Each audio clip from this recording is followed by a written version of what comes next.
RTI Live News. Ask for right. నమస్తే, welcome to RTI live news. శనివారం మనూర్ మండలం మైకోట్ PM Shri school MPUPS పాఠశాలలో పిల్లల రక్షణ, భద్రతా అంశాలపైన లైంగిక వేధింపులు, బాలికల అక్రమ రవాణా, బాల కార్మిక నిర్మూలన, ఫైర్ సేఫ్టీ, విపత్తుల నుండి జాగ్రత్త, సైబర్ క్రైమ్, సైబర్ బిల్లింగ్ పైన అవగాహన కల్పించారు. జిల్లా భారత్ అభియాన్ కోఆర్డినేటర్ ఉమేరా, పాఠశాల ప్రధానోపాధ్యాయులు అక్బర్ మరియు పాఠశాల ఉపాధ్యాయ బృందం, విద్యార్థులు పాల్గొన్నారు. చివరగా నష విముక్తి భారత్ అభియాన్ అనే పోస్టర్ ఒకటి ఆవిష్కరణ ఉంది. తర్వాత మనకు కౌన్సిలింగ్ అంటే చెప్పడం కాబట్టి వాళ్ళు ఏ ఉద్దేశంతోనైతే మనకు దగ్గరికి వచ్చారో ఆ ఉద్దేశాలన్నీ కూడా మనం నెరవేర్చాలి. భావి భారత పౌరులుగా మనమే కాబట్టి ఇటువంటి మాదక ద్రవ్యాలకు కానీ మరి ఇటువంటి వ్యసనాలకు కానీ బానిస కారాలనే ఉద్దేశంతో ప్రభుత్వము ఈ కార్యక్రమం నిర్వహించింది. కాబట్టి దీన్ని మనం సద్వినియోగం చేసుకొని మరి అదేవిధంగా మన ఫైర్ జరిగినప్పుడు 100కు ఫోన్ చేయడము, ఇంకా వేరే ఏదైనా మన పోక్సో కేసు దాని గురించి కూడా చెప్పడం జరిగింది. ఇవన్నీ కూడా మనము ప్రభుత్వం మనకు కనిపిస్తున్న సదుపాయాలు కాబట్టి వీటిని ఉపయోగించుకొని మనము ప్రభుత్వం యొక్క ఉద్దేశాలు ఏవైతున్నాయో దాన్ని సక్రమంగా నెరవేర్చాలని కోరుతూ, భౌతికంగా ఏది తీసుకోడు, కేవలం అతను ఎక్కడ ఉంటాడు, మీరు ఎక్కడ ఉంటారు, మీకు ఫోన్ చేసి ఓటీపీ ఎవరైతే చెప్తారా? మీరు ఎందుకు చెప్పారు? చెప్తారు కదా, చాలామంది చెప్తారు కదా.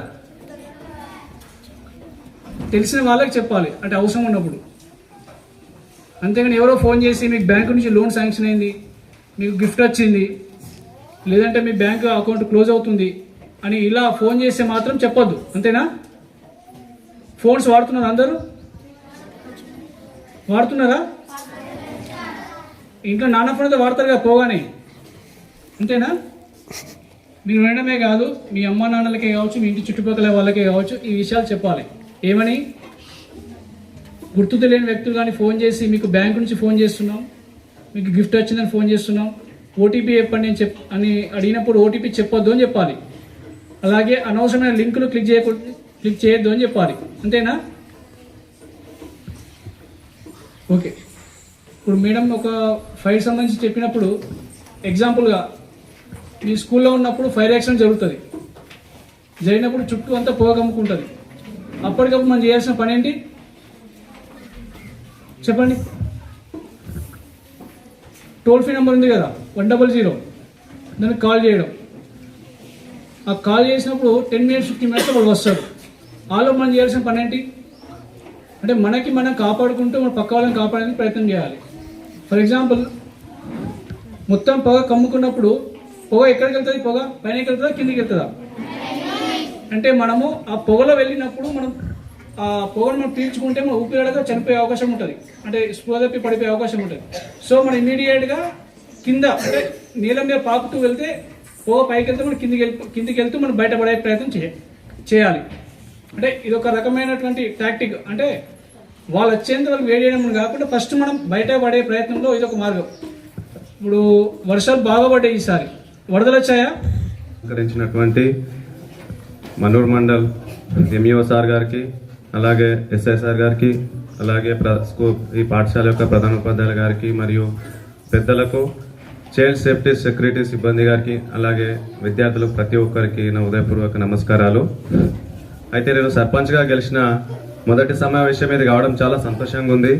ఎందుకంటే సమాజంలో ఇప్పుడు పట్టి పీడిస్తున్న సమస్య లేదంటే ఒక్కరికి ఒక్కొక్క ప్రాబ్లం. సైబర్ క్రైమ్ ఒకటైతే, రెండోది ఆల్కహాల్, ఇలాంటి డ్రగ్స్, ఇలాంటి వ్యవస్థ వాళ్ళ సమాజాన్ని ఖరాబ్ చేస్తున్నాయి. అయితే ఈ సమాజంలో ఈ అవేర్నెస్ ప్రోగ్రాంలో ఫస్ట్ ఈ సమస్య మీద నేను మొదటి సమావేశానికి వచ్చినందుకు చాలా సంతోషిస్తున్నాను. అయితే ఒకటి ఇక్కడ ఏంటంటే విద్యార్థులు చాలా చిన్న ఏజీలు, ఎందుకంటే ఇంకా 10 years వరకు ఉన్నారు. వీళ్ళకు చాక్లెట్ అంటే తెలుసు తప్ప డ్రగ్స్ అంటే తెలియని ఏజీలో ఉన్నారు వీళ్ళు. వాస్తవానికి ఈ సమావేశం పేరెంట్స్తో పెట్టి ఉంటే చాలా బాగుండే అనుకుంటున్నాను నేను. కాబట్టి వీళ్ళకి అవేర్నెస్ అనేది కూడా కలిగించాలి. కాబట్టి చాలా మంచి ఆలోచన. ఒకసారి విద్యార్థులారా ఆలోచించండి. మీరంతా భవిష్యత్ అనేది మీకు స్కూల్ పాఠశాల నుంచే స్టార్ట్ అవుతుంది. మీరు చేయాల్సింది ఏం లేదు, మీకు ఇక్కడ ఉపాధ్యాయులు చాలా బాగా బాగా చెప్పడం జరుగుతుంది. అయితే మీరు ఇంటికి వెళ్ళిన తర్వాత పాటించాల్సింది ఏంటంటే మీరు సెల్ ఫోన్లు అస్సలు ముట్టుకోరాదు. ఈ సెల్ ఫోన్లు ముట్టుకోవడం వల్లనే కొన్ని ఆలోచనలు, కొత్త ఆలోచనలు ఈ స్టూడెంట్స్కు రావడం జరుగుతుంది. కాబట్టి పేరెంట్స్ కూడా ఇక్కడ ఏం గమనించాలంటే, ఇక్కడ పేరెంట్స్ ఎవరు రాలేరు, విద్యార్థుల పేరెంట్స్ ఎవరు రాలేరు. పేరెంట్స్ ఏంటంటే అసలు ఈ చిన్నపిల్లలకు స్కూల్కి నుంచి ఇక్కడ నుంచి ఇంటికి వెళ్ళిన తర్వాత ఎవరు కూడా ఫోన్లు ఇవ్వకూడదని నేను కోరుకుంటున్నాను.